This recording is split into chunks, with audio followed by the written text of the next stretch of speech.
Magandang hapon po sa ating ilang mga subscribers, no, at sa posibleng makapanood po ng ating YouTube channel. Nandito po tayo, napadaan po tayo dito sa Dumaguete City, kung saan meron daw pong isang place dito na tinatawag na Boulevard, na kung saan ay napakaganda daw, no, sa tuwing gabi dahil marami po daw mga ilaw. So ito, napadaan lang tayo, kunan muna natin ang kaunting video, no. Ayan, pero maybe balik tayo mamaya dito sa gabi dahil mas maganda daw dito sa gabi kasi marami daw ilaw. Kasama natin ang mga mapupugi nating mga kaibigan.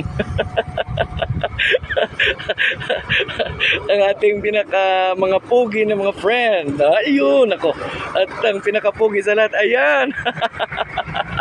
Andun daw matatagpuan yung parang pinakalumang barko daw. Pero mamaya balik tayo dito mamayang gabi.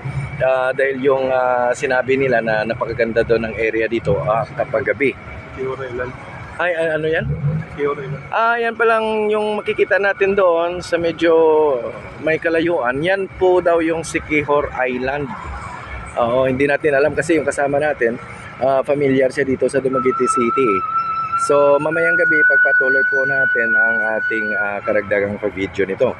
Ayan, meron daw mga magagandang kainan dyan, mga paseo, Ferdies, tapos ano yan, parang luma na kachila pa yata na style, no, ng bahay. So nasa tabing dagat pala talaga. Ayan. So continue natin mamaya yan, no? I-cut muna natin to. Ayan, ating mga kaibigan na sinamahan natin. Thank you. Sa ating pagpapatuloy, no, ng pagpunta dito sa tinatawag nilang Boulevard ng Dumaguete City, makikita po natin na medyo napakaganda talaga ng place, no. So far hindi natin kayang hintayin na mamaya pang gabi na ipagpatuloy yung ating pag-video. Ang lawak-lawak pala ng place dito. Ayan, daming tao naglalaro. Tsaka sa mga upuan, ako may tumakbo. Ayan, yan, wag nating patakasin. May tumakbo.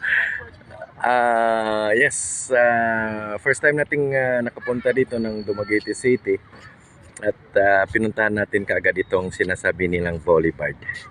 So ayan, meron pang doon, parang image ng tama po pala yung sinabi nila na kung meron kang sa loob na gusto mong iparating sa iyong kasintahan, dito ka umupo. Ayun, tingnan nyo.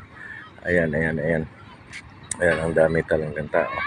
So ayan lang po muna, natin mamaya yan, i-upload natin sa ating YouTube channel, no, sa Overseas Filipino to the Rescue.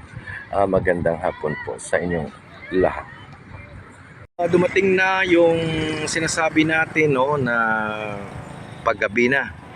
So na-prove natin mga kaibigan, no, at mga nanonood sa ating YouTube channel na talagang umiilaw na pala yung mga restaurant dito, no, sa part ng Dumaguete City. Ayan, makikita natin mula doon. At ayan, ewan ko anong pangalan yan, hindi ako familiar. At saka dito ang haba-haba ng restaurant na umiilaw. Ayun.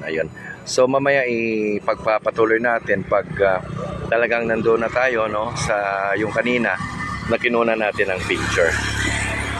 Andito na tayo ngayon, no, sa plaza ng tawag to? Parang pinaka-plaza, no, ng Boulevard, Dumaguete City. Ayan, makikita natin meron 2023.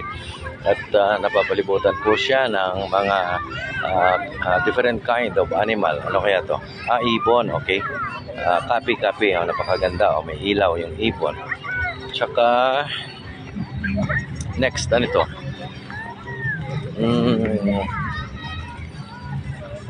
Nako, pating pala to, pating. No? Ano to, agila? Balihin na pala, agila. Nabibingi na tayo. Ayan, agila pala yan, agila. Balyena. Okay. At yung kasunod, ang ganda pala talaga ng plaza dito, no? Ito po yung tinatawag na plaza ng Dumaguete City. Ayan, reindeer. Ayan, ako. Oo, napakaganda ng reindeer, no? At saka yung next doon is, ayan, may mga bata at tumatakbo. Paniki, ano, mapula pa yung mata. Ayan. Sa paniki. Oh, ayan. Yun doon, pating, tsaka doon manok. Tsaka yung may mga ano doon, barko. At tsaka meron pa palang playground yung saan pwedeng mag-volleyball. Ayan.